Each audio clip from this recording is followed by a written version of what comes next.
Bismillahirrahmanirrahim.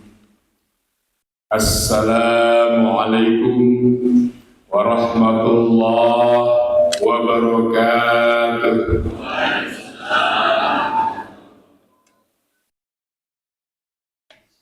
Alhamdulillahilladzi amarna bi kathrati dzikrillah.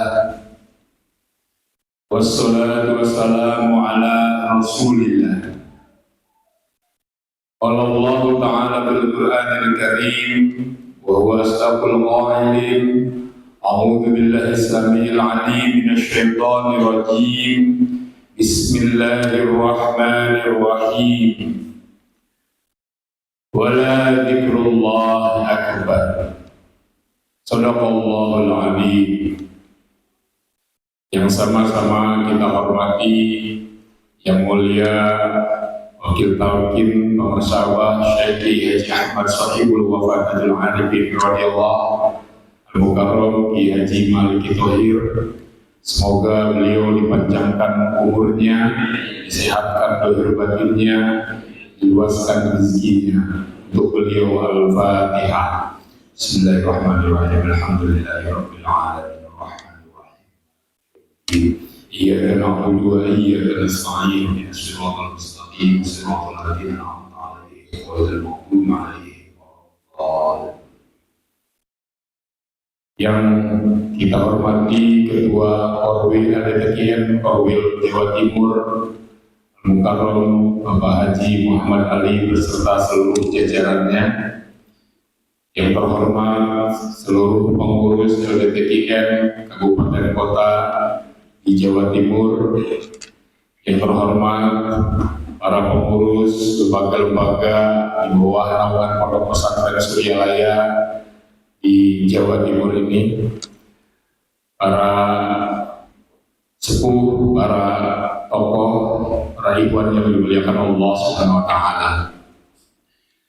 Tentu saja pada saat ini kita harus bersyukur kepada Allah Subhanahu wa Ta'ala karena kita ditakdirkan oleh Allah saat ini dapat hadir di majelis yang mulia ini.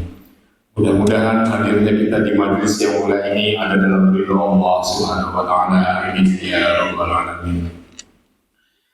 Selalu saya ingatkan atau berulang-ulang ya, kenapa manaqib itu dikatakan majelis yang mulia, karena kita yakin bahwa barusan ketika manaqib itu Tuan Syekh yang merupakan seorang yang sangat mulia hadir di tengah-tengah kita, sehingga majelis beliau ini juga menjadi majelis yang mulia dan kita pun mudah-mudahan terbawa mulia juga. Amin ya rabbal alamin. Lagi-lagi juga mungkin sudah sering sudah mendengar ya, bahwa kehadiran beliau sebagai Sultan Aulia di majelisnya ini tidak sekedar hadir kan, apalagi beliau pasti didampingi oleh guru agung kita yang juga mulia, Pengersawah Syekh Haji Ahmad Sahibul Wafatul Arifin radhiyallahu anhu. Seperti halnya saya selalu mengibaratkan presiden datang ke Jawa Timur ini, pastilah Gubernur Jawa Timur juga hadir. Ketika Tuan Syekh sebagai Sultan Aulia yang menaungi seluruh tarekat hadir di majelisnya tarekat Pondok Sahabatiyah Pondok Pesantren Suryalaya, pemilik majelis yang merupakan guru agung kita juga pasti hadir. Demikian etikanya, juga demikian SOP-nya lah semacam itu ya. Ketika kedua ruh suci ini hadir di majelis ini, tentu saja tidak hanya sekedar hadir, beliau pasti melaksanakan tugasnya sebagai Sultan Aulia, sebagai mursyid kita. Apa tugas-tugas beliau itu? Tugas utama beliau adalah menyampaikan, mengusulkan kita, mengembalikan kita ke asalnya, yaitu Allah Subhanahu wa Ta'ala. Itu tugas beliau. Jadi ibu bapak, mengapa pengersabah dalam sebuah wajangan itu sangat mengamanahkan, menyarankan, menghimbau agar kita para muridnya untuk sering hadir di majelis zikir, majelis khotaman, dan majelis manaqiban. Karena di majelis-majelis itulah roh kita itu diproses seperti halnya prosesnya ke kupu-kupu. Kita lihat kan ada logo Suryalaya ya di sini ya. Nah ini di lambang Suryalaya. Pondok pesantren Suryalaya itu pada awalnya didirikan oleh pengusaha Abah Sepuh, namanya bukan pondok pesantren, tapi apa Bu? Tadi di Tanbih disebutkan juga apa? Patapan, ya, patapan. Kata dasarnya apa itu? Tapa, semedi, ya, mengosongkan diri, ya, mengosongkan diri. Nah, berproses begitu ya. Dari ulat kita itu kemudian bermetamorfosis melalui proses kepompong, barulah kita akan menjadi kupu-kupu. Nah, selama proses kepompong itu, diantaranya sekarang kita juga mudah-mudahan betul kita sudah pindah dari ulat ya ke proses kepompong.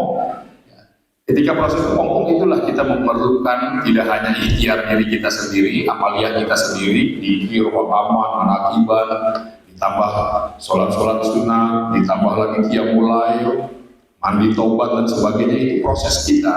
Ya. Ada yang lebih dahsyat ya, pengaruhnya terhadap proses kepompong kita itu. Ya. Sehingga kita lebih mudah untuk merobek dinding kepompong itu, kulit kepompong kita itu. Ya. Apa itu yang lebih dahsyat? Yaitu energi ruhaniah dari ruh-ruh yang mulia tadi. Dari Sultan Aulia, dari guru agung kita, ya, itu sangat kita perlukan. Sehingga kita penting sekali mengutamakan ya adalah aktivitas kita sehari-hari itu untuk menghadiri majelis zikir, majelis khataman, juga majelis manakiban. Dan di majelis-majelis itu sekali lagi kita akan mendapatkan energi ruhaniah, tenaga untuk kita segera mampu merobek dinding kepompong kita. Tentu saja dinding kepompong atau kulit kepompong kita itu tidak akan bisa robek selama bulu-bulu ulat kita masih menempel dalam diri kita, ya, dalam diri kita. Ya. Nah, tentu setelah hal-hal negatif dalam diri kita lepas lewat mujahadah kita, ditambah lagi dengan tadi bantuan dari guru agung kita Sultan Aulia, barulah dinding kepompong kita mampu kita sobek, mampu kita bukakan, sehingga kemudian kita pun barulah menjadi kupu-kupu. Itu kan simbol dari lambang patapan Suryalaya. Namanya patapan, lambangnya kupu-kupu, identik kan, dan mendekat. Ya, karena kupu-kupu itu sebelumnya melalui proses kepompong tadi, bertapak tadi. Ya, jadi namanya patapan, lambangnya kupu-kupu. Luar biasa sekali pengusaha Abah Sepuh itu ya. Sudah berpikir sangat jauh, berbagai aspek, berbagai dimensi beliau pertimbangkan sehingga membuat lambang yang sangat simbolik ini. Ibu bapak sekalian, dengan demikian maka majelis manakib ini kita yakini sebagai majelis yang mulia, penuh keberkahan, penuh karomah, sehingga kita pulang dari majelis-majelis seperti ini tidak akan pulang dengan tangan hampa. Pasti kita diberikan sesuatu oleh pemilik majelis, di mana itu adalah sesuatu yang paling kita perlukan dalam hidup kita itu. Apa yang paling kita perlukan dalam hidup kita itu? Lancarnya proses kepulangan kita ke asalnya, yaitu ma'rifatullah. Tidak ada yang lebih penting Pak dalam kehidupan di dunia ini selain dari itu.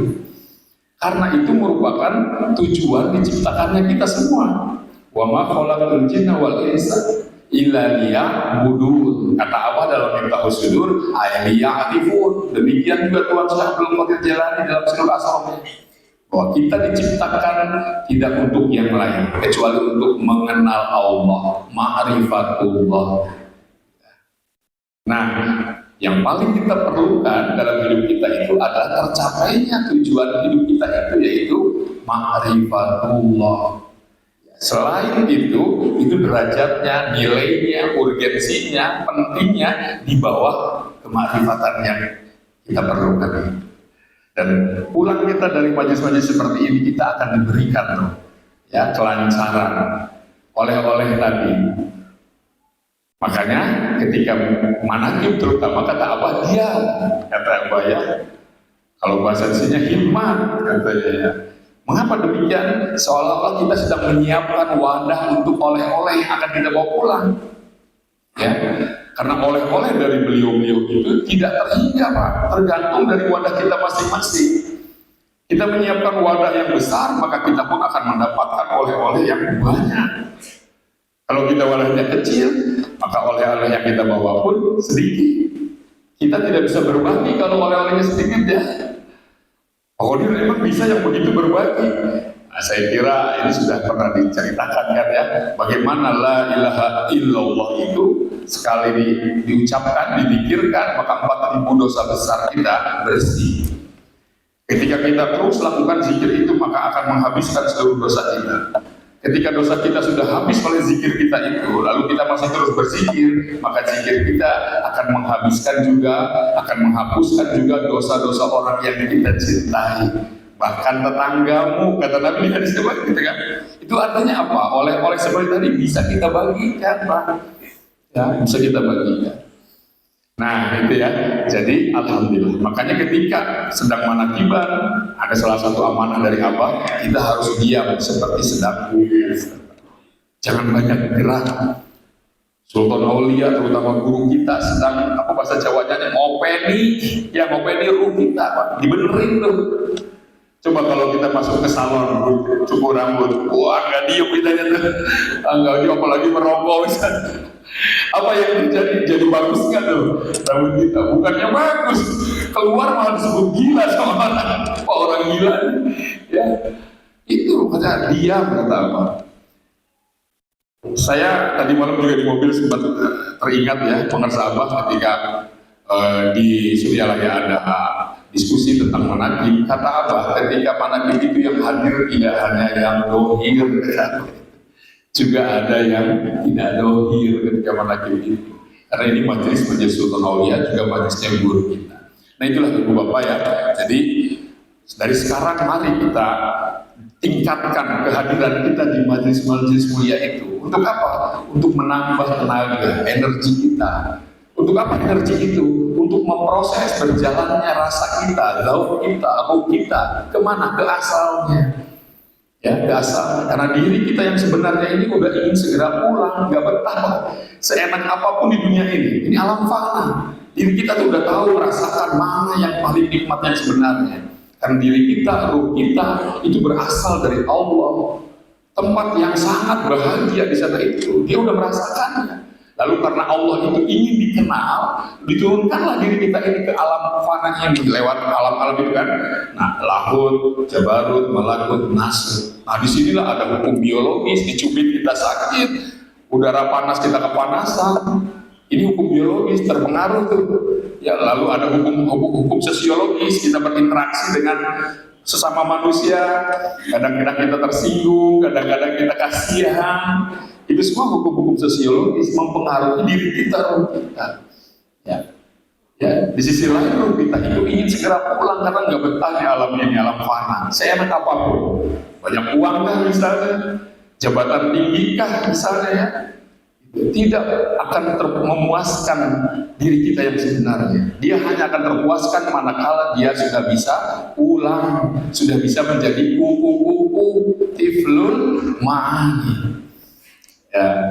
Nah, kalau diri kita yang sudah dibungkus dengan jasmani ini ditambah dengan godaan nafsu, setan, dunia, makhluk, manusia, ya, lalu hukum-hukum biologis, keinginan-keinginan yang sudah diri kita yang sudah terbungkus itu dengan keinginan diri kita yang aslinya tidak sesuai, disitulah akar dari stres atau depresi yang konon katanya melanda umat manusia 90%, Pak. 90% umat manusia di dunia ini konon kata stres, Pak. Kondisinya itu tegang, depresi. Mengapa itu? Akarnya dari sana. Adanya ketidaksesuaian, keinginan dirinya yang sebenarnya dengan keinginan diri kita yang sudah dibungkus oleh jasmani ini. Karena jasmani ini ada tuntutan-tuntutan biologis, tuntutan sosiologis yang tadi kan, tuntutan duniawi, profesionalisme dan sebagainya. Sementara diri kita yang sebenarnya lagi-lagi ingin segera pulang, ingin segera bersama Allah. Mutu obla antamutu. Ya. Nah, kalau tidak sesuai, tidak sinkron, nah ada tegang. Saraf kita itu tegang, Pak. Itu ya, jadi akar dari ketidaknyamanan kehidupan ini berasal dari ketidaksesuaian, ketidaksinkronan keinginan makrifat diri kita dengan keinginan kita secara dohir yang terganggu oleh nafsu empat ya, nafsu, setan, dunia, dan makhluk atau manusia. Baiklah ibu bapak, hari ini kita tabaruk dari ayat Al-Quran tadi, wala dzikrullahi akbar. Para khotib biasanya ya sering kita dengar di khutbah itu ujungnya hampir selalu ya, tiap itu ujungnya wala dzikrullahi akbar. Mengapa demikian ya disebut? Kok dzikir itu sampai disamakan dengan Allahu Akbar? Di mana akbarnya dzikir itu? Ibu bapak, ternyata dzikir diantaranya gitu, tentu saja sangat banyak ini firman Allah yang demikian luas maknanya. Di antara makna atau hikmah akbarnya dzikir itu, karena dzikir itu sangat berpengaruh terhadap keinginan dasar manusia di alam dunia ini. Apa keinginan dasar kita itu, Mas? Bahagia. Ya, betul nggak? Ada nggak manusia yang nggak bahagia? Bu, di belakang ada yang nggak ingin bahagia? Nggak ada ya? Bahkan kita datang ke sini pun salah satunya ada karena keinginan untuk bahagia. Betul nggak, Bu? Kalau nggak ada keinginan bahagia, kayaknya nggak datang ke sini. Karena diyakini kan, manakib itu amalia, manakib itu berkah, karomah, dan sebagainya. Sehingga kita datang. Jadi salah satu motivasi kita datang ke majelis yang mulia ini adalah untuk bahagia. Nah, bisa dikatakan itu merupakan keinginan dasar manusia, yaitu bahagia. Ternyata bahagia itu tidak bisa dicapai tanpa dzikrullah. Ya, tanpa dzikrullah. Sehingga itulah salah satu makna atau hikmah wala dzikrullahi akbar. Coba kita uraikan ya.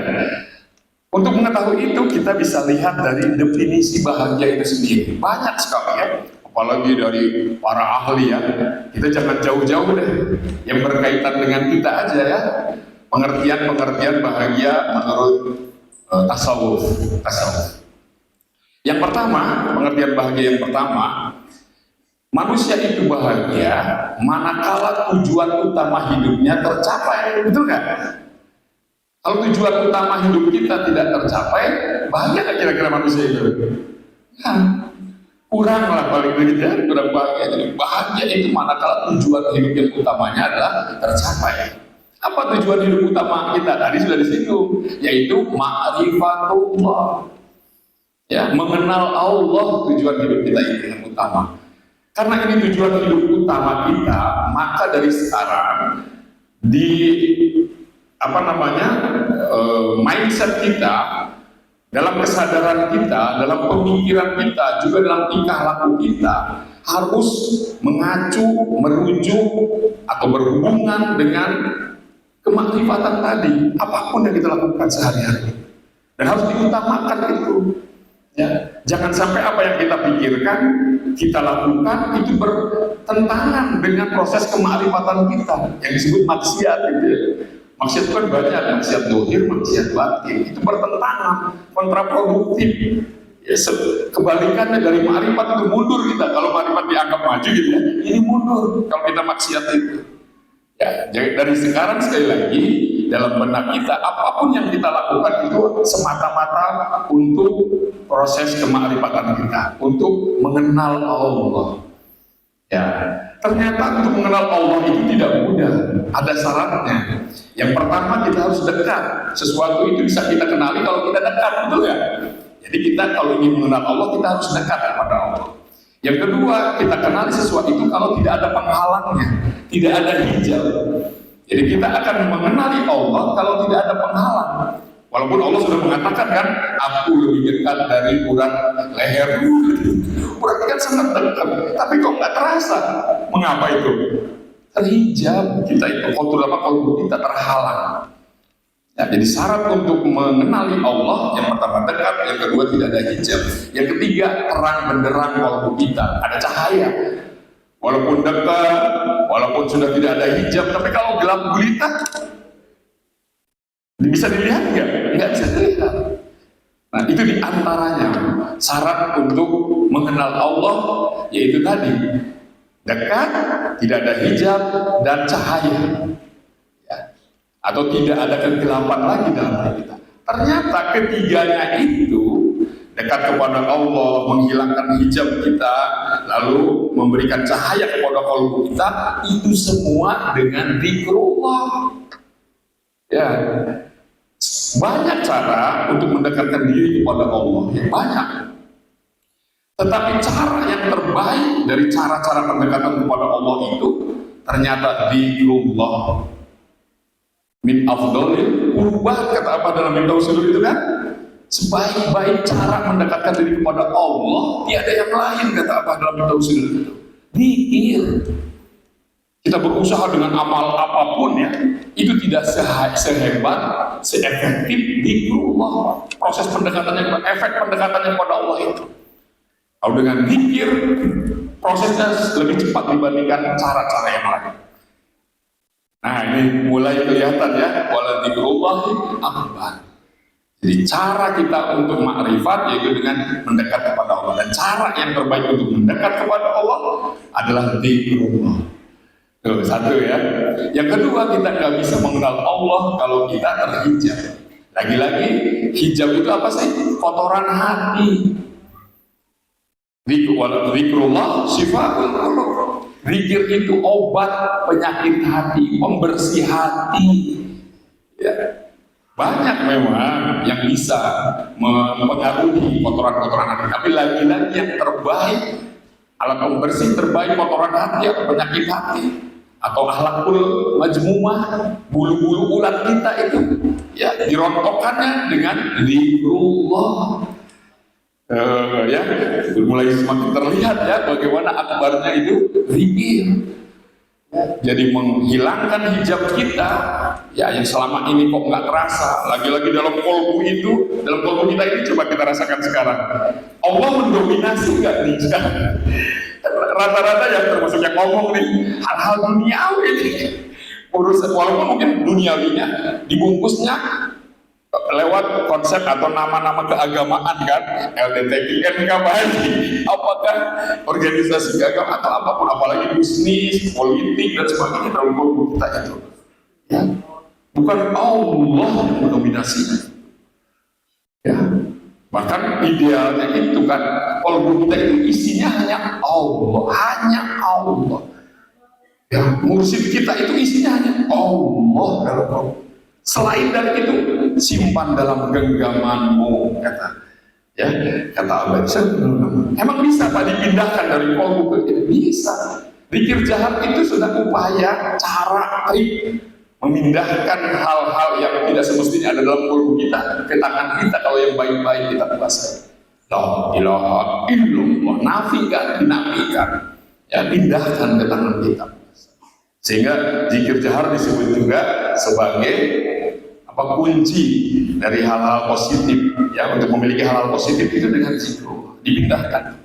Nah, kembali yang tadi ya, jadi untuk menghilangkan hijab yaitu dengan zikrullah. Nah, yang ketiga demikian, kita nggak bisa menyaksikan, melihat, mengenal kalau tidak ada cahaya. Kan zikir itu nur dan nar katanya ya. Disebut nar, api, dia membakar kotoran-kotoran. Disebut nur, dia menjadi cahaya. Sehingga Allah, sang pencipta kita terlihat jelas, terasa sekali. Ya, isana sebelah sananya disebutnya ya. Nah, itulah zikir.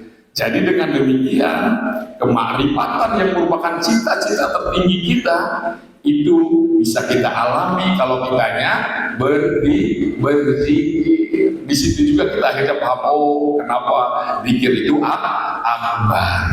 Nah, ini yang pertama ya, dari definisi bahagia. Jadi definisi kalau kita bahagia kalau kita makrifat, dan untuk makrifat kita perlu zikrullah. Yang kedua, makna bahagia yang kedua adalah manakala kebaikan kita lebih banyak dibandingkan keburukan kita. Ada itu dalam surah Asr ya, dalam kitab As-Sa'adah wa Saqawah. Manusia itu akan bahagia manakala saat itu ditimbang kebaikannya sedang lebih berat dibandingkan keburukannya. Sekarang nih misalnya kita ini ada malaikat ya, kebetulan kita bisa ada polusi nih. Ya, Mas Arif ya biasanya jago kolusi. Ingatkan, tolong dong timbang saya nih sekarang. Wih, pas ditimbang, loh kok lagi kosong nih kebaikan. Kalau saat ini ditimbang kebaikan kita sedang lebih berat, kita bahagia. Apapun kondisinya, dohir kita seperti apapun. Emang bisa begitu Pak? Ya kalau tadi malam bisa juga diceritakan ada di mana itu di Madiun. Ada contoh duniawinya yang sangat bertentangan, tapi secara batin sama. Bahagia. Siapa tuh contoh yang sangat jelas kisah Nabi-Nabi itu? Siapa yang paling bertentangan? Antara Nabi Sulaiman dengan Nabi siapa? Nabi Ayub. Sangat bertentangan dohirnya kan? Yang satu kaya raya manis lah, manis kehidupannya. Yang satu pahit. Nabiullah Ayub alaihissalam itu kan banyak penyakit, miskin, sampai istrinya pun nggak kuat kan? Bayangkan kehidupan seperti itu pahit banget kan? Tapi lihat coba sisi lainnya, batinnya, kebaikannya, berat dua-duanya itu. Ya, saya merinding kita. Kita pun harus bisa seperti itu. Sufi itu seperti itu, nggak terpengaruh. Biarkan saja. Bukan berarti, lagi-lagi bukan berarti nggak ikhtiar, bukan. Beda lagi itu. Karena lagi-lagi lihat lambang dari pengarsaabah. Kupu-kupunya itu didampingi dengan apa itu? Padi dan kapas. Tidak melupakan urusan dunia. Lagi SD kita diajarkan makna arti dari padi dan kapas adalah gitu, kemakmuran, kesejahteraan. Tuh pengarsaabah kursi kita yang membimbing ruh kita itu tidak mengabaikan urusan dunia, tapi proporsional, pas takarannya, ukurannya ya. Tidak mau. Nah, kembali ke yang tadi, kita bahagia kalau saat ini timbangan kebaikan kita lebih berat dibandingkan keburukan kita. Sebaliknya, kita sedang dalam kondisi merugi ya kalau timbangan keburukan kita lebih berat saat ini dibandingkan kebaikan kita. Jadi jika kita ingin bahagia dalam pekerjaan itu, maka beratkanlah terus-menerus kebaikan kita. Berpikir nih kita bagaimana caranya memberatkan kebaikan kita itu. Nah, lagi-lagi tadi ini ada hubungannya kan waladzikrullah akbar. Ternyata Allah sudah ngasih tahu. Kata Allah yang melalui Rasulnya, la ilaha illallah itu jika disimpan saking agungnya la ilaha illallah dalam satu timbangan yang lainnya diisi 7 langit, 7 bumi dan isinya, maka akan lebih berat la ilaha illallah. Lalu satu lagi nih penjelasannya yang tadi, sekali zikir kita la ilaha illallah, 4.000 keburukan kita, 4.000 dosa besar kita bersih. Kan timbangan kebaikan itu akan berat manakala ininya kosong kan, keburukannya kosong. Kitanya rajin zikir nih, alhamdulillah, mudah-mudahan ya betul ya. Rajin zikir lah, 4.000 tuh hilang, 4.000 hilang yang buruknya itu. Otomatis yang ini berat, udah diisi dengan la ilaha illallah, yang lebih berat dari 7 langit 7 bumi. La ilaha illallah itu sendiri menghapuskan keburukan-keburukan kita. Maka otomatis ketika kita banyak zikirnya, maka timbangan kebaikan kita akan selalu lebih berat. Dengan demikian maka kita bahagia. Tuh ya, pengertian bahagia yang kedua pun tidak lepas dari zikrullah. Makanya waladzikrullah akbar. Ya, yang kedua, bisa dipahami Bu? Ya, jadi sekarang kita semakin paham, semakin yakin, oh zikir itu sangat penting, paling penting dalam kehidupan kita. Yang ketiga, kita lihat ya, masih banyak sebetulnya, ini sesuai waktu aja nanti. Yang ketiga, makna bahagia itu adalah beruntung. Tadi ada disinggung juga ya, qad aflaha man zakka. Orang yang beruntung itu yang apa? Yang membersihkan hatinya. Ya, yang membersihkan hatinya. Orang bahagia itu adalah orang yang beruntung, dan orang yang beruntung di mata Allah adalah orang yang membersihkan hati. Kalimatnya di situ beberapa orang diskusi itu membersihkan katanya, bukan kondisi bersih, sedang membersihkannya saja sudah beruntung itu, ya, sedang membersihkannya, ya, apalagi sudah bersih. Kalau sudah bersih ya udah berarti udah jadi tuh kupu-kupu kan, sudah keluar gitu. Sedang membersihkannya aja kita sudah beruntung, artinya sudah bahagia, ya sudah bahagia. Jadi orang yang bahagia adalah orang yang membersihkan hati. Sebaliknya orang yang merugi itu adalah orang yang mengotori hatinya. Ya, kotornya hati dengan apa sih? Lagi-lagi tadi dengan maksiat. Dan maksiat itu ada yang dohir, ada yang batin. Kebanyakannya yang batin, yang gak terasa sama kita. Perasaan kita sudah lepas, bebas dari maksiat, tapi hati-hati. Yang batin-batin itu lebih sering tidak terasa. Saya mungkin saja, sangat mungkin saya sedang maksiat ini Pak. Yang dibicarakannya ya tentang ma'rifah, tentang kebersihan hati, tentang ibadah. Tapi saya bisa jadi sedang maksiat. Apa tuh? Misalnya takabur, merasa diri lebih, merasa orang pusat, merasa ketua umum LDTIN, merasa lebih baik, itu maksiat. Misalnya di sana, sebutlah di sana ada yang sedang judi lah. Judi kan maksiat dohir ya. Judi sama. Di sini saya ngomongin ibadat, di sana sedang judi, sama-sama maksiat. Sama-sama sedang terhijab, mengotori diri. Timbangan keburukan saya sedang berat. Di sana keburukan yang berat disebut sama maksiat itu. Semuanya memberatkan timbangan keburukan. Bahkan beberapa ulama mengatakan hati-hati, maksiat batin jauh lebih berpengaruh terhadap keburukan kita. Nah, jadi kembali yang tadi ya, kita itu beruntung manakala kita sedang membersihkan diri kita, sedang mengosongkan penyakit-penyakit hati dari kolbu kita. Lagi-lagi cara untuk membersihkan, mengosongkan hati kita dari kotoran-kotoran, dari keburukan-keburukan, yaitu dengan zikrullah. Tuh ya. Jadi makna yang ketiga pun tidak lepas kebahagiaan itu dari zikrullah. Apalagi makna bahagia itu dalam tanbih ada disebutkan.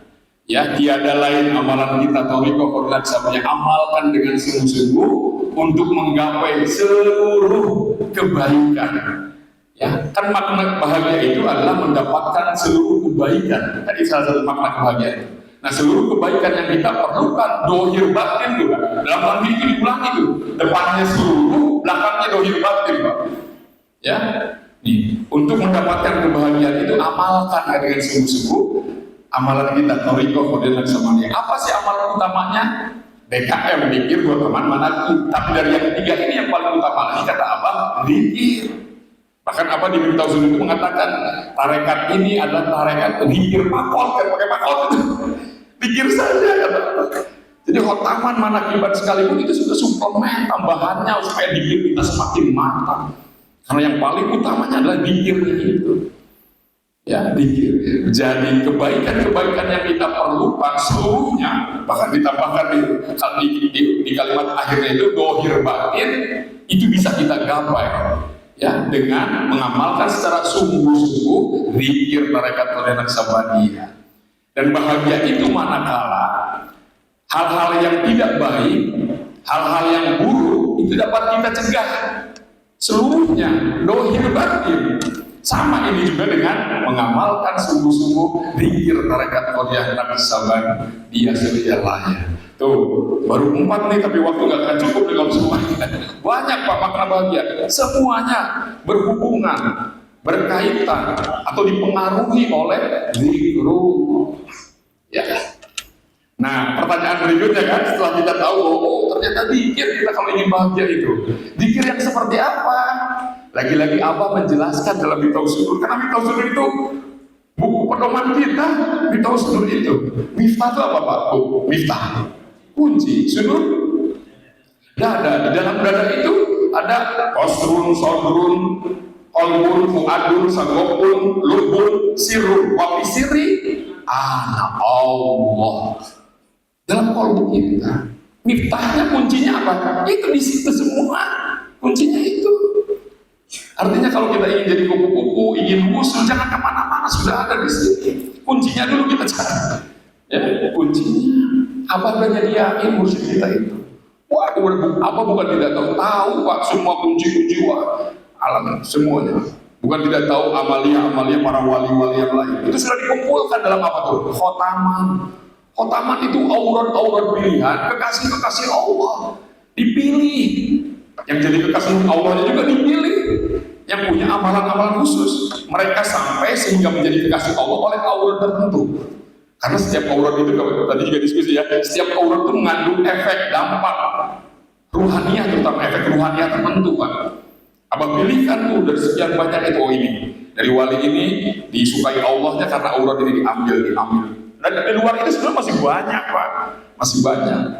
Bahkan salah satu auron dalam khotaman yang dari Abah Sepuh kan ada yang tidak oleh Abah di stop, disuruh di stop. Apa itu? Ya muhilah, muskilah. Itu kan dari Abah Sepuhnya, khotaman dari Abah Sepuhnya ada. Tapi ketika era pengusaha Abah itu juga baru beberapa tahun yang lalu sebetulnya, belum lama-lama sekali. Jadi awal-awal pengusaha Abah masih tuh khotamannya masih pakai yang muhilah, muskilah. Kemudian di sini mungkin situasi dunia sudah sangat berbeda. Kata Abah sudah yang muhilah, muskilah jangan dipakai lagi dalam khotaman, kata Abah.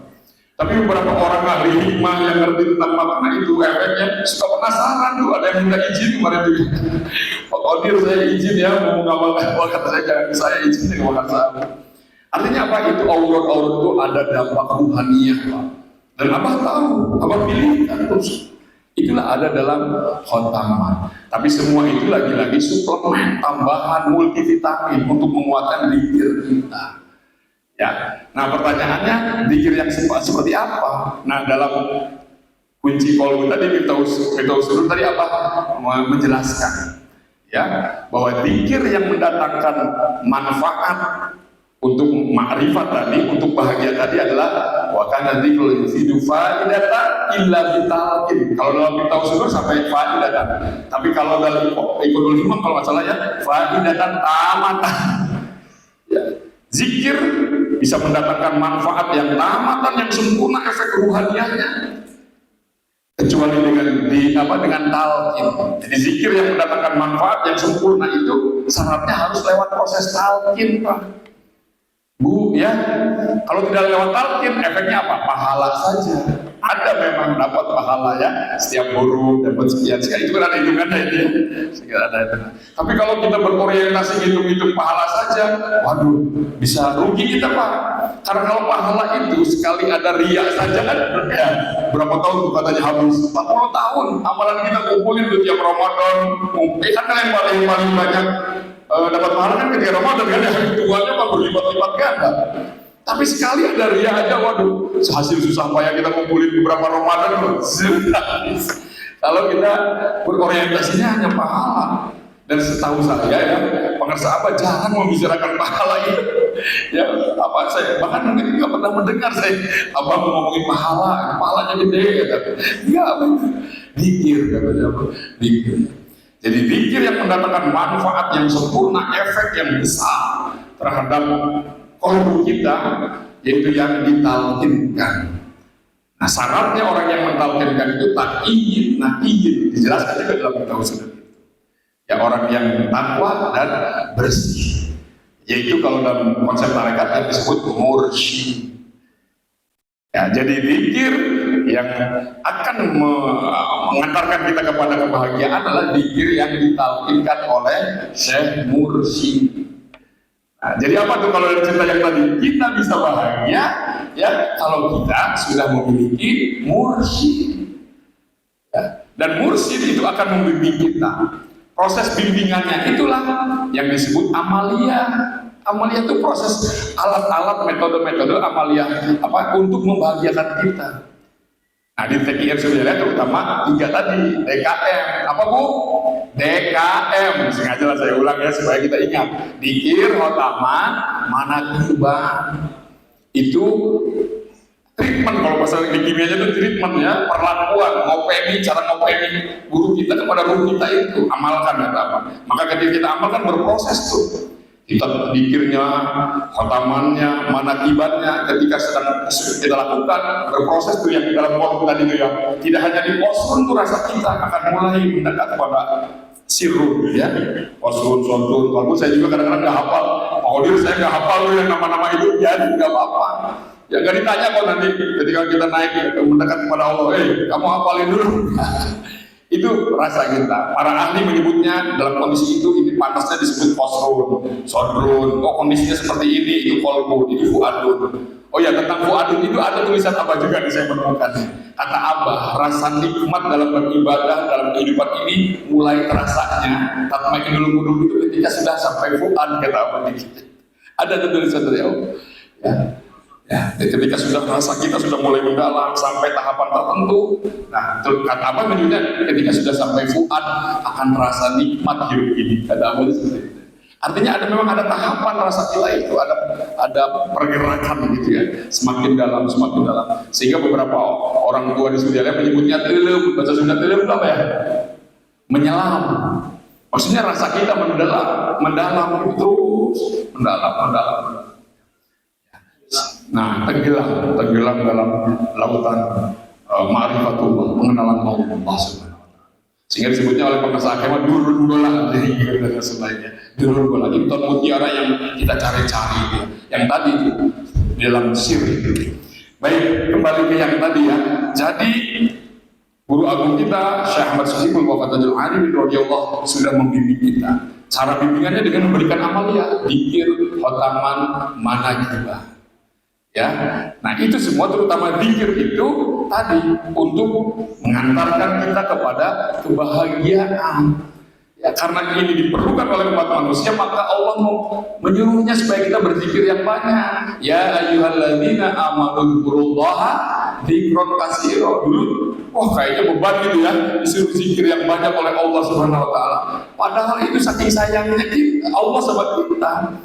Karena sayangnya Allah sama kita sama juga dengan sayangnya mursyid kepada kita, lebih dari seorang ibu kepada anaknya.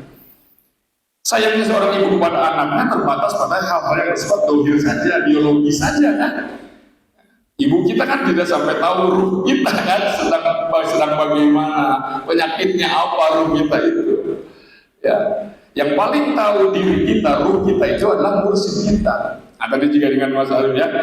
Walaupun misalnya ada ulama yang lebih hebat sebutlah, mohon maaf ya, dari pengersa abah, dari guru agung kita, misalnya ada ulama lebih hebat ilmunya misalnya, itu tidak akan lebih tahu dibandingkan guru kita terhadap guru kita itu. Yang paling tahu guru kita, yang mau pengen kita tiap waktu ngeliatin kita itu. Ya, kita sendiri nggak sadar dengan diri kita, abah memantau terus. Sehingga beberapa gelar Sultan Aulia kan dikasihkan kepada itu. Bagaimana beliau selalu memantau murid. Beberapa ahli mengatakan bahwa ruh kita itu kan 0,000 sekian molekul Pak, sehingga digenggam memang tergenggam. Jutaan murid itu memang bisa tergenggam. Ketika tergenggam artinya apa? Terlihat semuanya. Terlihat. Diri kita sendiri kadang-kadang nggak tahu kan, man arofa nafsahu faqad arofa rabbah. Kalau kita sudah tahu ya, pasti kita pemakrifat. Guru kita lebih tahu dari diri kita sendiri, bahkan kita itu ruhnya sedang apa, bagaimana, macetnya kenapa kok nggak marifat. Ya, beliau bimbing terus. Nah, ketika diantaranya ketika sedang manaqibah, itu beliau tuh lagi ngopenin kita.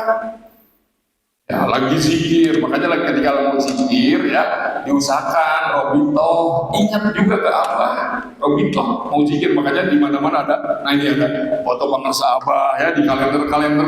Kenapa kok kalender Surya lah ya tiap tahun foto abah terus? Diantaranya ke situ ada hubungan supaya kita lebih mudah teknis Robito kita kan yang paling mudah dengan membayangkan wajah beliau kan, diantara banyak juga cara mengaitkan ruh kita dengan ruh kita itu. Di antaranya yang paling mudah adalah Robo itu mengingat wajahnya. Bahkan di beberapa menurut ulama yang lain boleh juga ketika kita sulit membayangkan pengersa abah wajahnya, boleh membayangkan hal-hal yang melekat pada dirinya, peliharaannya kah, barang kesayangannya kah, itu dibolehkan juga kalau memang kita sulit. Tapi masa sih kalau tiap hari kita lewat di depan rumah kita ada pengersa abah ya, foto lama-lama kan itu tersimpan lebih kuat di memori kita. Kebetulan saya ngajar psikologi komunikasi, sesuatu yang sering terlihat namanya sensasi, ditangkap oleh indera kita, lalu tersimpan di memori kita, terus ulang-ulang itu akan tersimpan lebih kuat di memori kita itu. Itu kenapa alasannya supaya disimpan di tempat yang sering kita lewati ya, di depan rumah, di mana itu. Sehingga kita ketika Robito itu kan mudah membayangkan wajah kita. Nah diusahakan ketika kita memulai zikir Robito, ingatkan, terbayangkan ya pengersa apa, lalu kita mulai zikir. Nah itu proses zikirnya akan lebih efektif ya. Nah sekali lagi ya, jadi tadi untuk agar kita bahagia ternyata kita nggak bisa lepas dari zikir, dan untuk zikir kita harus melalui proses talqin. Untuk talqin kita perlu mursyid. Nah dari mursyid inilah kita diberikan amalia. Ya, dan lagi amalianya tadi yang utamanya tadi. Kita lihat deh sebelum sampai jam berapa sih? Masih lama ya? Baik, kita lanjutkan ya. Kita lanjutkan. Nah kita lihat zikirnya dari apa? Ya kan? Zikir dari guru agung kita dua kan secara garis besar. Walaupun sebetulnya Pak di Qadiriyah Naqsabandiyah itu ada 7 tarekat. Anfasiyah pun ada, Kholwatiyah pun ada sebetulnya itu dalam tarekat Qadiriyah Naqsabandiyah kita ini. Ini kumpulan gabungan dari seluruh tarekat sebetulnya digabungkan, ya. Dan luar biasa Syekh Ahmad Khatib Sambas, beliau tidak menamakan tarekatnya ini Sambasiyah gitu, tawadhu. Guru kita itu, ya, Syekh Ahmad Khatib Sambas, dia tetap gabungan Qadiriyah dan Naqsabandiyah. Beliau takdim dengan 2 guru besar ini, Syekh Abdul Qadir dan Syekh Bahabuddin An-Naqsabandi, digabungkan tarekat Qadiriyah dan Naqsabandiyah. Nah, di Qadiriyah lebih dominan, makanya di silsilahnya juga ya, tawasul kita lebih banyak yang jalur Qadiriyah. Di Qadiriyah juga Ibu ada kaitannya dengan cita-cita tujuan hidup kita tadi. Syarat pertama di Qadiriyah itu apa tuh? Ulul himmah atau bahasa di Miftahul Sudur itu dalam kitab yang lain himmatul aliyah. Kalau apa? Ulul himmah. Kita kalau mau memperjalankan ruh kita mulai berjalan tembus ke sana, diawali dengan cita-cita yang tinggi dulu katanya. Memiliki jadi tujuan hidup kita adalah ma'rifatullah itu dulu. Baru kita akan berjalan dengan lebih baik dibandingkan tanpa target gitu lah kalau bahasa marketingnya, tanpa target itu. Ya, target kita adalah malu itu ya ulul himmah. Kita harus punya cita-cita yang tinggi.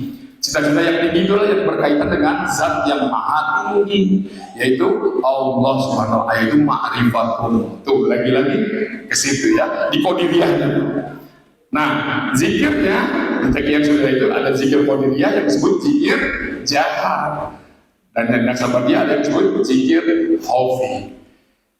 Kalau kita perhatikan beberapa ujangan-ujangan pengarang sahabat terkait dengan zikir itu, perhatikan, tingkatkan kata apa? Kesungguh-sungguhannya. Tadi juga kan kita lihat amalkan dengan sungguh-sungguh, maka seluruh kebaikan, seluruh dari laki-laki akan kita dapatkan. Seluruh keburukan dapat kita hindari oleh diri kita dan oleh keluarga kita. Syaratnya dengan sungguh-sungguh. Seringkali apa mengingatkan yang dimaksud dengan sungguh-sungguh itu dari segi caranya dan dari segi jumlahnya. Caranya harus benar, ya, sesuai dari petunjuk guru kita. Contohnya zikir jahar harus tertib, kata apalagi sedang berjamaah, jangan balap gitu ya, balap itu cepet-cepetan gitu ya, apalagi yang buru-buru nih, imamnya santai karena imamnya banyak waktu luang, jamaahnya orang-orang yang kerja semua, akhirnya jamaahnya ini ngajak cepat gitu, illallah, akhirnya kenapa sih? Jangan, kata, harus tertib, karena itu mempengaruhi Pak. Mempengaruhi ini sedang ada reaksi Pak, sedang ada reaksi. Ketika itu kompak, kata apa kompak, maka efeknya lebih besar berjamaah dibandingkan sendirian, karena ruh dengan ruh itu saling mempengaruhi. Kalau itu Allah dipukul oleh satu palu dengan dipukul dengan rame-rame palu kan, lebih cepat pecah mana tuh suatu batu itu? Kan rame-rame kan di situ. Terutama bagi pemula kayak kita ini kita. Makanya tadi sering-seringlah datang ke majlis zikir, karena pasti dengan zikir berjamaah itu kita akan lebih cepat lagi tuh kotoran hati, kegelapan hati itu kan semua bisa teratasi lebih cepat jika kita zikirnya berjamaah, ya, berjamaah tuh. Jadi yang pertama harus tertib. Zikir jaharnya itu ya harus tertib. Lalu apa kata Abah? Ketika zikir jahar sudah kita laksanakan ini sebetulnya ya 3. Yang pertama itu harus dilaksanakan dengan perlahan, ditarik dulu, la ilaha illallah. Ketiganya tetap harus terasa kata Abah. Maka kata Abah harus tersentuh tuh 7 latifah itu. Di tengah ada berapa latifah tuh? 3. Di kanan 2. Illallah. Di kiri ada 2 juga. Jadi semuanya 7 latifah. Tersentuh tuh kata Abah terutama di 3 angkatan pertama itu. Dari yang ketiga itu kata Abah harus yang paling terasa tuh yang pertama. Ya ketika narik yang pertama di bawah dari bawah udal itu kan, dari bawah udal. Itu yang harus paling terasa kan, sampai ke ubun itu. Kenapa kan? Karena hal-hal yang merugikan kita masuknya dari tengah, kata Abah itu. Nah, sementara ketika kita sedang ditalkin kan diingatkan, ya setan itu masuknya dari kanan, kiri, depan, belakang, atas, bawah. Itu setan. Yang merugikan, membahayakan kita tidak hanya berasal dari setan. Tadi kan penghalang marifat itu nafsu, setan, dunia, manusia atau makhluk. Ya keempatnya itu bisa juga merugikan kita. Kadang-kadang ada hal-hal yang membahayakan datangnya dari manusia itu Pak. Itu maksudnya kalau secara batin itu dari tengah. Kata Bapak harus paling terasa, harus paling cepat tertutup lah kalau bahasa dia dari tengah itu. Terasa dirasakan Pak sampai terasa. Seringkali itu kalimat Abahnya itu sampai terasa. Kalau tidak terasa, ujungnya itu nanti sulit kita tumarima, kata Abahnya. Tumarima apa ya bahasa Jawanya? Tumarima. Sama kan bisa dipahami ya? Tumarima. Dari kata menerima bisa menerima, tawakal, ridho, ikhlas. Itu kan mengandung makna tumarima itu. Ya. Kalau tidak awalnya tidak terasa untuk mencapai tumarima tadi, itu sulit. Jadi dari situ awalnya harus terasa. Padahal ini masih bersifat johir ya. Johir nih, suara gitu ya. Kita dalam gitu ya. Nah itu, jadi yang harus paling terasa itu apa? Nah, dari segi jumlahnya harus lebih banyak, lebih baik kata Abahnya juga. Karena perintahnya yang sebenarnya kan banyak tadi kan. Ya ayyuhalladzina amanu dzkurullaha dzikran katsiran, yang banyak zikir itu. Dulu saya sempat kritis, Abah kok nyuruhnya 165, kayak ada bilangan kayaknya sedikit gitu, padahal kan perintahnya banyak. Tapi kok Abah nyuruh 165? Oh, pengesabah lebih tahu dari kita. Rupanya kalau 165 saja, kan seharinya di berapa tuh? 825 itu mulut kita nih, johir kita ini, biologis kita ini keluar suara dari mulut kita ini minimal Pak 825 kali sehari ini keluar dari mulut kita itu. La ilaha illallah harus keluar tuh minimal 825. Baru kita itu bisa jadi manusia Pak. Kalau ada orang manusia bunyi dari mulutnya la ilaha illallahnya kurang dari itu, nggak normal Pak itu. Ada efek-efek yang tidak baik dalam kehidupannya. Itu syarat-syarat Pak kemanusiaan itu. Ini baru syarat awal loh, syarat-syarat dohir itu. Dari mulut kita ini harus keluar tuh dari mulut ini. La ilaha illallah, la ilaha illallah. Harus keluar 825 kali minimal Pak. Tuh dari mulut kita ini. Ya, lebih banyak, lebih baik. Seperti halnya sedang menafikan atau sedang mengeluarkan hal-hal negatif dalam diri kita. Semakin banyak dikeluarkan, semakin cepat kosongnya hal-hal negatif dalam diri kita kan. Seperti itu. Jadi lagi-lagi kita bisa paham kenapa kita harus zikir yang banyak. Supaya itu kalau dari segi zikir jahat, kotoran-kotoran hati kita akan cepat keluar. La ilaha illallah. Belum lagi syaratnya itu adalah bidor bin syadidin, dengan pukulan yang keras, suara yang kuat. La ilaha illallah. Oh, ada pukulannya, jangan lempeng datar gitu. Contoh dari apa juga gitu. La ilaha illallah, la ilaha illallah. Tidak gitu, kita tidak menyalahkan tidak ya. Tapi contoh dari pengersa apa ada pukulannya. Ya, kan syaratnya apa sih? Di jahat itu lagi diwuduin tamim. Nah ini juga jadi perhatian kita Pak.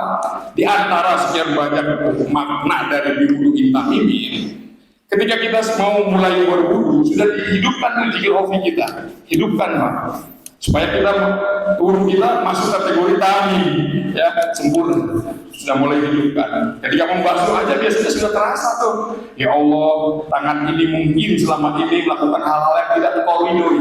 Mudah-mudahan kedepannya dengan dicuci seperti ini, kedepannya tidak melakukan lagi hal-hal yang tidak Engkau ridhoi, hanya melakukan hal-hal yang Engkau ridhoi. Lalu membasuh apa? Mulutnya demikian juga sambil zikir hobinya hidup itu, ya Allah mungkin selama ini mulut saya tidak melakukan hal yang Kau ridhoi, mudah-mudahan ke depannya hal-hal yang Kau ridhoi saja yang bisa dilakukan oleh mulut. Demikian yang lainnya sampai ke kaki, sehingga kaki kita itu tidak bisa melangkah lagi kecuali kepada hal-hal yang Engkau ridhoi, yang Allah ridhoi, dengan wudu yang sempurna. Ya, dengan wudhu yang sempurna. Jadi syarat zikir jahat itu wudhunya juga harus sudah sempurna. Hidupin tuh hobinya ya ketika mulai wudhu itu. Ya, hidupin wudhu baru zikir. Ya, tadi video bin Sadidi dengan suara yang keras, bukan teriak, tapi kan kata abahnya juga bukan teriak. Oh, nah, itu teriak kan? Teriak. Apalagi sedang sendirian, tengah malam kata apa? Ya, mulai. Jangan lupa tuh ya, di wejangan-wejangan pengersa abah, mulai itu hampir selalu terkemukakan. Para ikhwan jangan lupa ya, mulainya kata Allah. Karena itu salah satu waktu yang paling baik, paling efektif untuk mengolah batin kita ke malam itu, malam mulai dibandingkan waktu-waktu yang lainnya. Zikir kita efeknya lebih besar ketika pada mulai. Sehingga Abah sering mengingatkan, manfaatkan mulai itu dengan sebaik-baik. Nah, kembali yang tadi ya, apalagi malam kita jangan teriak-teriak, jangan sampai mengganggu orang kata Abah. Cukup kok, bisa kok terdengar oleh diri kita sendiri juga. Yang penting tadi syaratnya tetap terdengar, terpukulkan. La ilaha illallah, la ilaha illallah. Ya, suaranya kuat, pukulannya keras. Ya, terdengar oleh diri kita juga cukup kalau lagi sendirian, kecuali lagi berjamaah di majelis-majelis kita seperti di sini gitu ya. Itu nggak apa-apa, lebih keras dari biasanya, dari ketika sendirian di rumah, karena tidak ada kan yang terganggu. Sebetulnya ketika kita berzikir, makhluk-makhluk lain itu kayak tembok apa pada senang kan? Pada senang. Nah, ini juga rahasianya kenapa orang yang sudah dekat kepada Allah juga disukai oleh makhluk-makhluk lainnya. Ya, rezeki, uang, jabatan itu senang digunakan oleh orang-orang yang sudah dekat kepada Allah. Berdoa mereka tiap hari, tiap waktu. Karpet, ya Allah, mudah-mudahan hari ini saya diinjak, diduduki oleh orang-orang yang bersih hatinya. Berdoa, kan ada keterangannya ya, bahwa semua makhluk itu bertasbih, ya, berharap kepada Allah supaya ada orang baik menggunakannya. Begitu. Yang namanya rezeki, semua berdoa ingin dipakai, ingin digunakan oleh orang-orang yang bersih hatinya. Itu rahasianya kenapa semakin dekat kepada Allah, semakin ma'rifat kepada Allah, maka kita akan semakin bahagia. Di antaranya hal-hal duniawi saja, dia akan tunduk, akan pindah ke tangan kita, akan bisa kuasa itu di situ maksudnya. Ya, nah tadi, jadi syarat kembali yang tadi, syarat zikir jaharnya tadi dengan suara pukulan yang keras, suara yang kuat, diawali dengan tadi wudhu yang sempurna. Lalu pelafalannya tadi harus terasa, ya, terutama yang ketiga. Dan dari yang ketiga itu yang pertamanya apa? Jadi dari sekarang itu perlahan rasakan sampai terasa. Nah, di tengah badan itu betul-betul terasa, ya, dari bawah udel sampai ke ubun-ubun. Nah, itu zikir jahatnya. Jumlahnya diusahakan lebih banyak. Masa sih kita nggak ada waktu? Berapa menit Pak rata-rata kita kalau 165 itu? 5 menit Pak ya? Berarti kalau 5 waktu kan cuma berapa tuh? 25 menit. Waktu kita, modal kita berapa jam sehari? 24 jam. Digunakan sebutlah untuk kasab kita berapa jam? Istirahat kita berapa jam? Sisanya itu banyak banget. Masa cuma 25 menit dikirnya? Padahal perintahnya yang banyak. Ja'alanallahu apa dalam Miftahu Sudur? Ja'alanallahu minadzakirin lahu katsiran. Dalam Miftahu Sudur itu apa sampai berdoa ingin dijadikan oleh Allah sebagai orang yang zikirnya banyak, kata zikirnya banyak. Itu ternyata kalau kita lihat waktu kita tuh banyak. Cuman lagi-lagi kenapa kok terlihat sulit? Kenapa? Yang 4 tadi pas lalu kan, setan, nafsu, urusan dunia, urusan dengan manusia ya. Terutama manusia dengan dunia kadang-kadang kan pahit, kadang-kadang manis, lagi-lagi gitu ya. Itu menghambat, merubah persepsi kita sehingga seolah-olah sulit untuk melaksanakan zikir yang banyak tadi. Padahal tinggal tambahin aja dari 25 menit juga udah masuk banyak kan, udah lebih dari yang standar gitu ya. Apalagi yang mulai dari sebelum subuh itu sangat efektif ya. Tawajuh juga demikian, kata Abah, diusahakan sebelum subuh itu paling baik tawajuh. Kalau nggak ada aktivitas dari subuh sampai isyraq, demikian kata usahakan bisa tawajuh. Nah, kembali yang jahat tadi ya. Jadi harus terasa dari sekarang ya, jahat itu apa? Lafaz la sampai terasa ke puncak. Pak kok sulit? Ya kalau belum terbiasa mungkin agak sulit. Tapi dari sekarang coba dibiasakan, dirasakan, tidak asal gitu ya. Fokus ya, fokus ya. Satu titik saja ya. Makanya diawali dengan tadi Robito bersama dulu supaya terbantu, fokus kita terbantu oleh apa? Dibantu. Ya. Walaupun lama-lama kalau nggak bisa juga fokus, sebetulnya jikir jahat itu juga lama-lama akan apa? Menyatukan hal-hal yang tercerai kata apa? Ya, hal-hal lembutan, kalau bahasa Sunda malah lembutan, bahasa Sunda apa ya? Dimensi-dimensi halus kita, kesadaran-kesadaran kita yang ke urusan dunia, ke urusan manusia, urusan organisasi, kemana-mana itu akan disatukan, difokuskan kembali oleh zikir kita. Makanya pukulannya itu ya illallah. Bahkan dalam penjelasan yang lain apa menyatakan lapan jalalahnya rasakan di Latifatul Qadar. Illallah itu udah mulai fokus tuh, yang malah yang lagi kemana-mana jadi fokuskan. Illallah fokus. Itu zikir jaharnya ya. Jadi jumlahnya maksimalkan ya, manfaatkan waktu kita untuk apa lagi kan? Karena ada yang disebut fasting time ya, waktu yang sia-sia itu yang membuat kita itu nilai kebaikannya itu sedikit, itu gara-gara itu waktu kita banyak yang terbuang sia-sia. Nah itu zikir jaharnya. Yang kedua zikir hofinya. Dan di Madiun juga sebenarnya sudah diingat ya. Kan karena zikir hofi itu adalah buah dari la ilaha illallah. Nah, zikir hobinya kata apa? Kalau supaya bisa dilaksanakan ketika berdiri, ketika kita berjalan, ketika sedang berbaring, dalam seluruh aktivitas hidup kita harus dilatih. Supaya dalam aktivitas apapun, sesibuk apapun, hobi kita bisa berjalan terus. Di antaranya, triknya ini lagi-lagi saya temukan di tulisan tangan Mahar Sahabat. Kata Abah, kalau lagi tawajuh yang selesai jahat itu kan, biasa kita kan astagfirullahaladzim dan sholat Ibrahim ya, Allah sallallahu alaihi ilahi anta maksudi wa akhiri mahabbat wa ma'rifat. Biasanya kita tarik nafas, tundukkan kepala ke sisi kiri kan ya, rapatkan lidah, lipatkan lidah, rapatkan gigi, mulut juga rapatkan, tahan nafas sekuatnya kan, sambil terus dihidupkan gigi kan.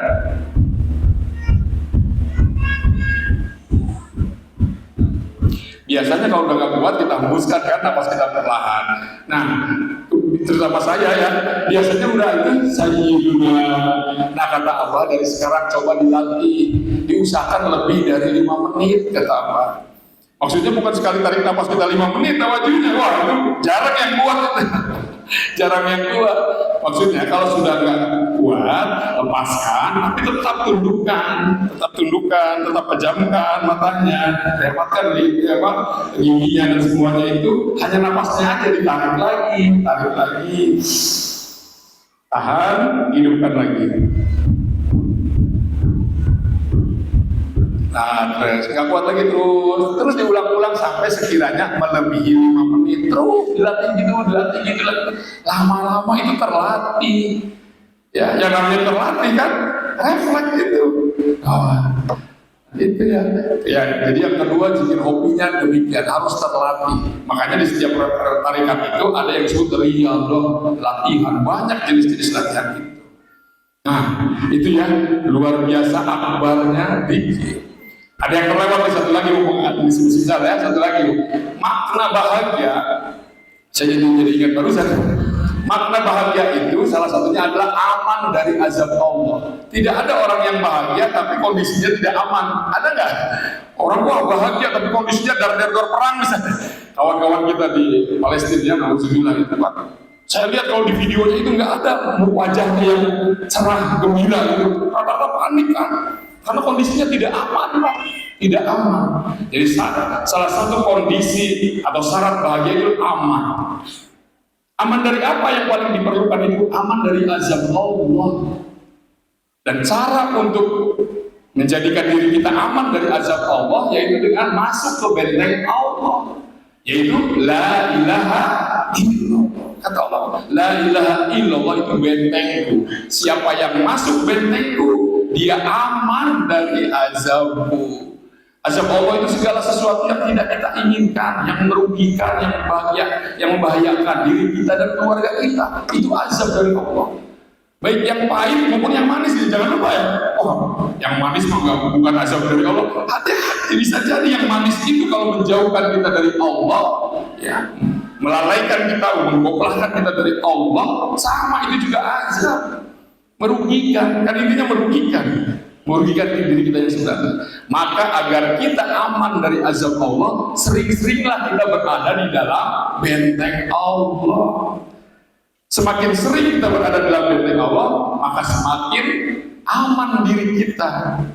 Kira-kira nih sehari-hari kita lebih sering di dalam benteng Allah atau di luar benteng Allah nih kita?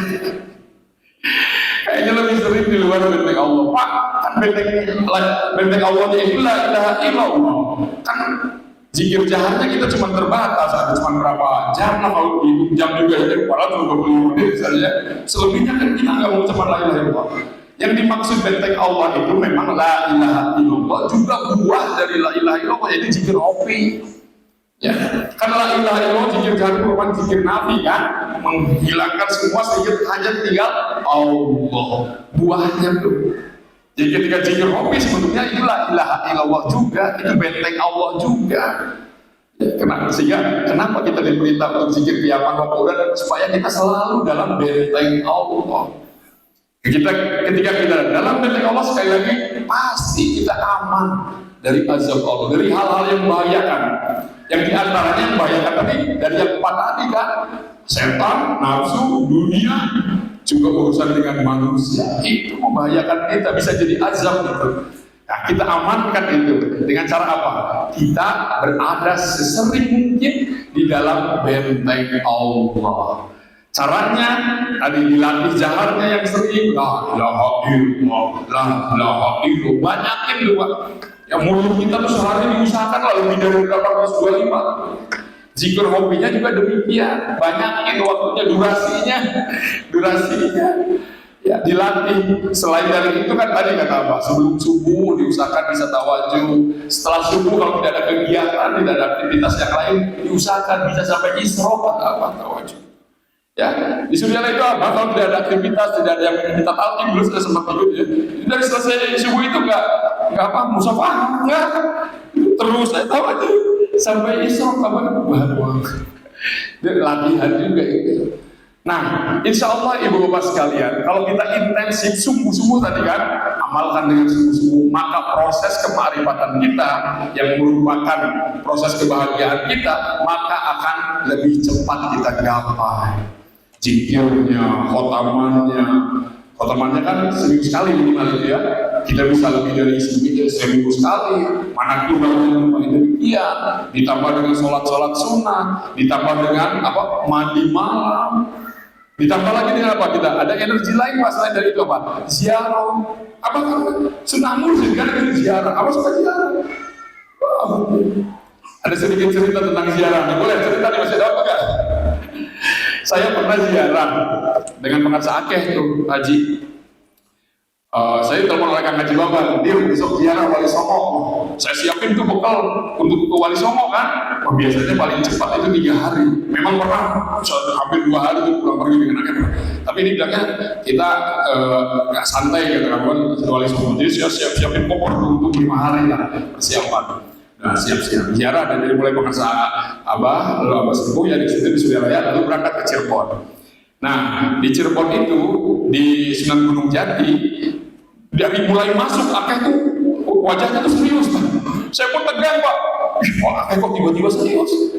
Beda gitu. Tadi lagi berangkat apa Akeh suka masih ada canda-canda lah di mobil itu. Ketika mulai turun dari mobil itu berubah. Wajahnya pun terasa oleh kami itu ya. Saya kan Haji Baban sama supir berempat. Ini anaknya beda dari mulai masuk langsung ya ngasih kode gitu. Bahwa kita jangan main-main lah, kodenya seperti itu. Jadi kita pun dari awal udah serius banget ya. Sudah selesai sampai akhir ya. Waktu itu tidak pakai jahar akhirnya. Tidak jahar lah gitu, langsung tawajuh gitu. Lama sekali. Lama. Jadi itu kan beda-beda ya. Tapi umumnya ziarah itu kan sesuai dengan petunjuk kan. Kita biasa tawasul lalu ziarah biasa jahar dulu. Itu petunjuk dari Quran. Tapi beberapa orang yang sudah memang dapat izin dari pengasabah ada yang langsung tawajuh gitu. Itu juga situasional kondisinya. Nah jadi ketika sama itu langsung tawajuh.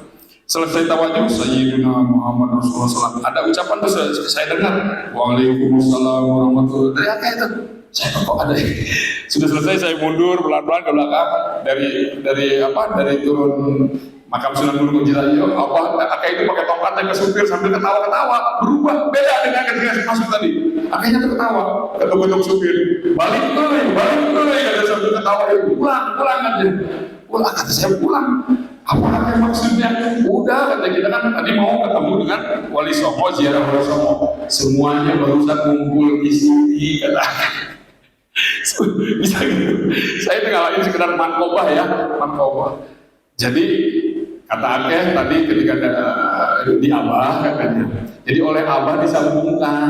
Makanya kalau yang bersejarah itu ziarah ke Abah dulu dari Abah yang nyampein.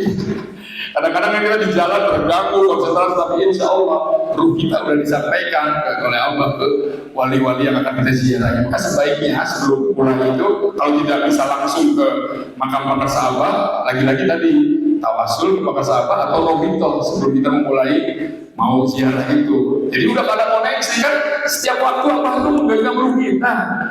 Ini lagi usaha nih nambah energi dari wali-wali kasih Allah yang lain. Jadi mereka kan tidak mati kan, para wali Allah itu memberikan energi kepada kita yang datang kepadanya itu.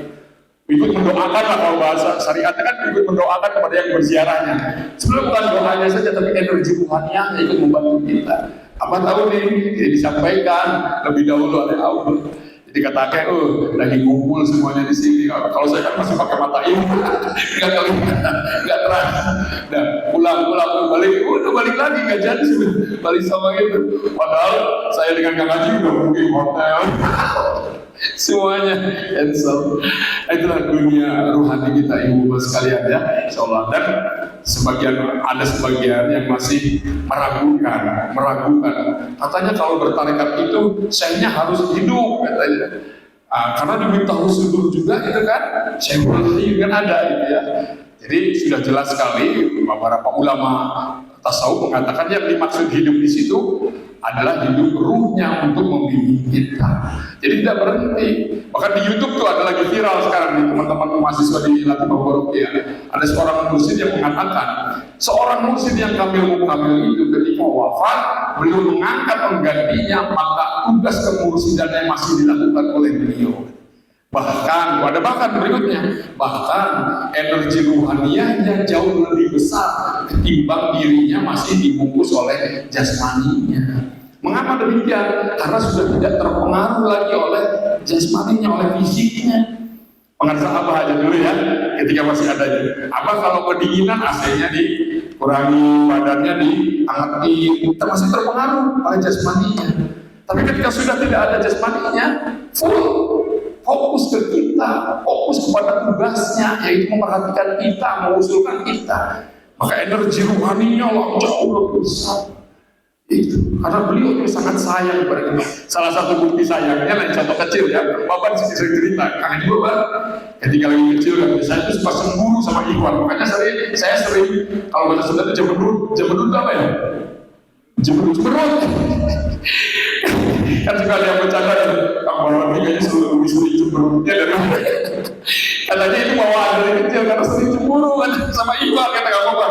Lebih enak-enakan keluarga itu, anak-anak Abah itu jarang punya waktu dengan ayahnya itu, dengan Abah itu jarang. Sekalinya ini lagi bareng-bareng kan lagi makan itu bisa baru makan sebentar baru datang Ikhwan ditinggalin sama Abah. Kalau nggak ditinggalin dipanggil Ikhwan suruh ikut makan bareng. Saking sayangnya Abah sama kita. Dan satu lagi kebiasaan Abah itu, setiap Ikhwan yang datang dicatat Pak. Ini ada Pak itu catatan Abah dicatat. Bayangin kita yang apa artinya kita? Allah ada tadi pagi didatangi presiden ini, menteri ini datang. Kita yang begini adanya dicatat oleh Abah. Nggak nyangka sama sekali saya Pak. Di kamar Abah itu ada catatan tangan lagi. Bukan oleh Pak Yusuf, sekretaris ini ketipu. Si A tanggal sekian jamnya Pak, ya Allah itu apa? Demikian tertib dia datang jam sekian. Mohon maaf Pak, saya pernah terbaca sepintas ada yang bawa ayam, ditulis oleh apa? Bawa ayam. Ditulis oleh apa? Bawa ayam. Ya Allah, guru agung kita penasaran. Tapi kalau beliau memberikan kepada muridnya atau presiden tidak pernah ada catatannya Pak. Padahal saya tahu, saya pernah membantu pas orang dokter ahli filsafat, macet dia macet di guru besarnya, proses guru besarnya macet gara-gara apa? Kurang modal, kurang uang. Datang minta diantar ke saya ke Abah, diantar sama Abah. Pak dokter, kumaha kabarna sahabat? Alhamdulillah Abah katanya. Belum ngomong tuh dia. Umi panggil, mi. Eta nu tadi, itu yang tadi kata Abah. Berarti Abah udah nyiapin. Uminya ngerti bahwa bawa kertas tebal, amplop tebal segini Pak, tebalnya amplopnya. Kita kan harus segini Pak, dilempar sama Abah. Profesor, sudah. Bukan dia sedang macet, guru besarnya profesornya nggak jadi gara-gara kurang uang kan, karena ada beberapa proses yang harus dilakukan yang berupa uang. Oh sama Abah dilempar, profesor, saya dengar bunyinya saking tebalnya itu amplop dari Abah. Abah tuh dunia tuh kayak lem gitu-gitu aja. Dan nggak pernah, saya lihat di catatannya nggak ada catatan Abah hari ini ngasih apa. Gitu, aja bunyinya juga itu Abah. Belum yang beberapa orang yang dihajikan oleh Abah itu, haji itu. Saya istri sama keluarga ini banyak yang nggak tahu itu yang membuat Kang Maman lagi-lagi sering cemberut. Lagi kecil udah biasa sering melihat kok lagi-lagi ke orang Kang Maman itu haji. Kang Maman kan udah pengen dari muda itu udah pengen haji itu kan depan bahkan yang ngeluarkan uangnya sering Kang Maman nih buat haji dari Allah. Bayangkan ibadah syariat pun difasilitasi oleh Abah. Abah juga ingin ikutan. Bahasanya bayangin tawadunya guru aku kita. Ingin ikutan bahasanya. Kalau ada masjidnya Iwan nyumbang Abah juga ikutan katanya. Bayangin ya Allah, tawadunya ya. Bayangin enggak. Makanya Rasulullah yang berdemikian sempurna suluknya, sempurna. Masih istighfarnya masih berapa sehari kan? Karena semakin makrifat, semakin merasa diri ini kurang. Jadi ketika kita perasaan kekurangan diri kita belum terasa, hati-hati itu sebetulnya kita masih jauh dari Allah. Istighfar kita aja kan masih kurang ya. Bahkan gak serius kita yang 3 kali aja. Astagfirullahaladzim. Karena gak terasa kekurangan kita. Rasulullah itu dengan sangat serius lebih dari berapa katanya itu sehari. Dengan serius istighfar. Abah juga demikian ketika ada peluang untuk melakukan kebaikan, Abah cepat itu. Ada kalau di jalan ada yang minta-minta, apa nggak komen? Ngapain sini di jalan minta-minta? Mudah aja jalan. Kalau kita kan mikir ya, kamu ngemis nih motor-motorin atau nggak tertib tuh di jalan dan sebagainya. Apa nggak sampai ke sana? Oh nggak aja deh.